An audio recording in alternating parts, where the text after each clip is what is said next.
All right, welcome back. Now we're going to look at lesson package two. The two main things we're going to be considering would be how governments can impact food production intensity and what exactly is technology's role in food production intensity. How does the government, as well as then later on technology, affect the intensity of food production?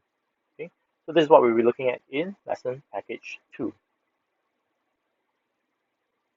So there are a couple of things the government can do directly or indirectly to affect the intensity of food production. Early on, when we talk about economic factors, right? You learn about increase in demand will lead to increase in capital in the production of certain particular type of crops. The government can also come and take on that role of increasing the demand. So they can influence the type of food that they want the locals to be given access to, or even to be producing more of. So through two different types of policies, the government can influence the intensity of food production. The first one is agricultural policy. So agricultural policy basically deals with incentives, grants, and education. The second type of policy is a food policy. Okay, food policy is something that Singapore likes to do. Singapore does stockpiling of food. We do diversification of food sources.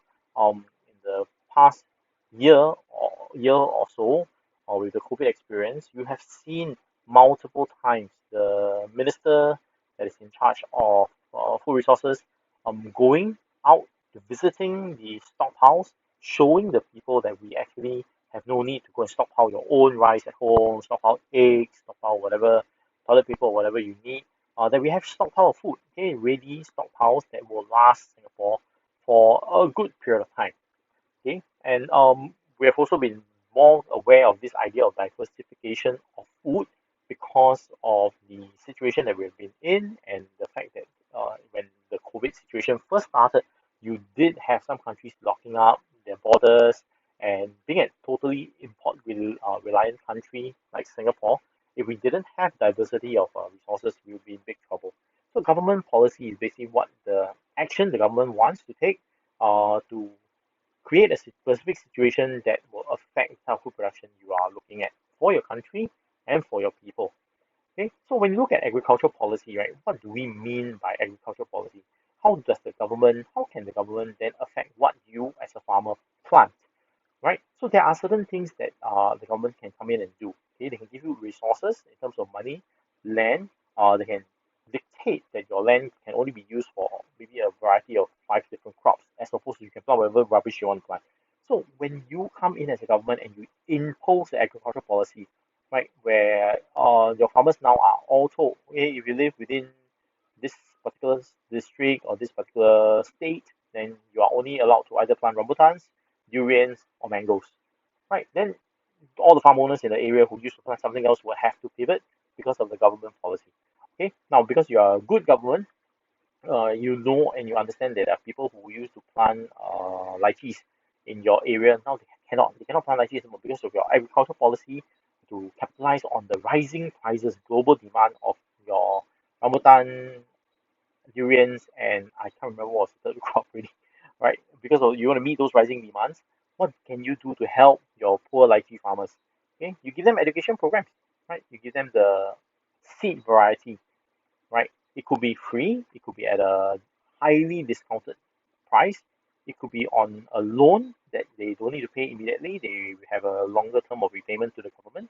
So you provide not only the proper way of planting, you give them some of the technology available, and you also build certain things that, for example, if you need irrigation in your area, right, the farmers cannot have the funding to build their own irrigation.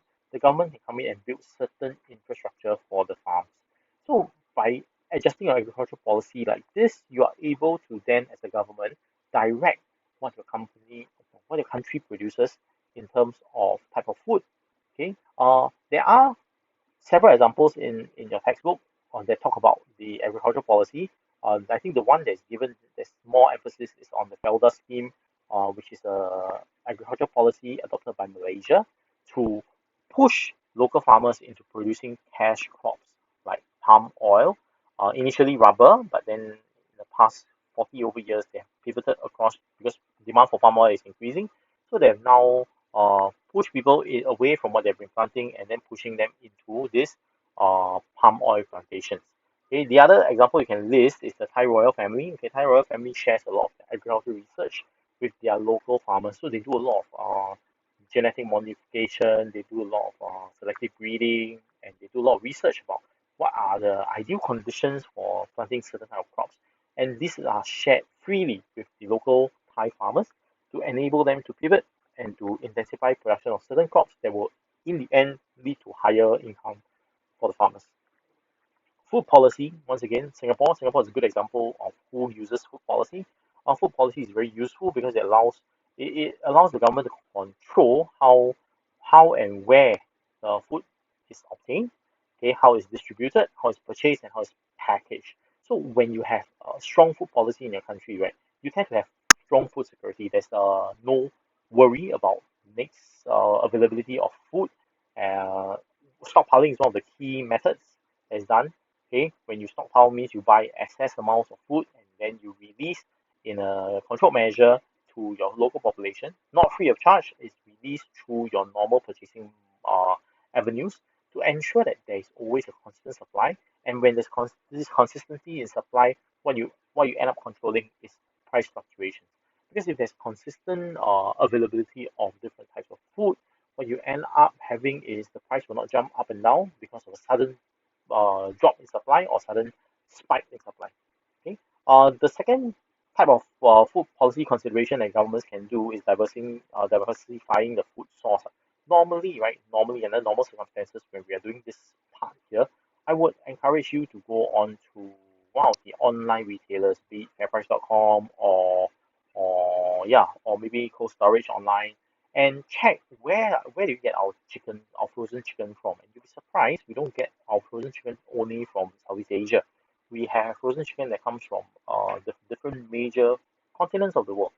Okay, reason being, if there's a particular country that is now facing some crisis, be it political or social or even economic crisis, and then your supply from that location dries up, you have other locations to turn to. So by having this kind of a diversifying our food supply sources, what we actually end up doing is we end up creating a situation where you are always able to get consistent supply of fairly priced food items. So government policy in this way. Okay. There are also programs that certain groups in certain regions can come together. So one of them that is highlighted in your textbook is the Emergency Asian ASEAN Plus 3 Emergency Rice Reserve, APTERR. Right. What happens here is this group of ASEAN countries plus the three, China, Japan, and South Korea, which are very, very largely dependent on rice as their starchy staple. Okay, these are Asian countries. Rice is a big thing. So the commitment is to help one another in times of crisis or disaster to provide rice to any one of these Asian ASEAN plus three countries who may have a sudden rice shortage. Okay, so there are also other countries that have started smaller regional agreements like Thailand. Thailand recently, in 2012, started a program for ASEAN countries to intensify rice production to help regional countries, maybe with technology, maybe with seeds, to increase their efficiency in producing rice because they have the ideal physical conditions. They have clay soil and all this, but they do need some help. Now, another area that we can look at in terms of intensifying food production would be, of course, through the imposition of technology. So when you talk about this concept of green revolution, right, what does it actually mean? It actually is defined as increase of crop production by the use of technology. So there are many forms of green revolution uh, that can be, there are many examples of how we apply green revolution. The most common one is this crop called high yield variety seeds, okay, HYV seeds. These are high yield variety rice seeds that produce more crops per stalk, and as a result, in the same piece of land that you have, your efficiency and effectiveness and productivity increases because the total yield increases. Okay. Green Revolution also was the start of chemical fertilizer use in terms of food production. So fertilizers and pesticides, okay, were synthesized and they were used largely to improve the survival rate and to improve the crop yield of your farms. Okay, irrigation is another example they can use, and of course, lastly, there's mechanization, which help you harvest your items. Okay, so high yield variety, what exactly does it look like? On this picture here, the one on the left is the HYV variety.